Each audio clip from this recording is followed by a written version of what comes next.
Это произошло сразу, моментально, за 5 минут. Мы даже ничего не успели. Зашли в кухню, хотели пообедать. И сразу хлынул град, сильный град. Град шел почти 1,5 часа. Не успели оправиться от первого удара, как накрыла вторая волна. Жители селения Цалык вновь стали жертвами разгулявшейся стихии. Буквально накануне в селе прошел сильный ливень с градом. Уровень воды поднялся на метр. Мы остались на кухне, дверь нельзя было открыть, потому что вода поднялась до метра в высоте.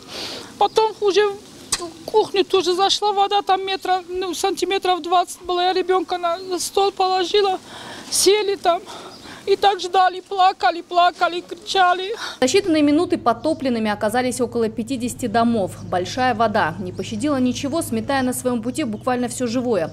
У некоторых жителей с сильным потоком унесло всю домашнюю живность. Все, что у нас было, все пропало. Все пропало. И дома все затоплено, все мебель. Мы вчера велели в себя чуть-чуть пришли, тот раз мы тоже и дома затопились. Что могли, еще помыли ковер. Не успела помыть. Сразу прошло вот это все, и опять все испортилось. В этом году сельчане уже не ждут хорошего урожая. Да они вообще его не ждут в ближайшие несколько лет. Все огороды по колено в песке и глине. А град размером с куриное яйцо побил все грядки и плодовые деревья. Где-то по пояс вода была вот здесь. Все затопило, бетон поломался, вот трещину дал все.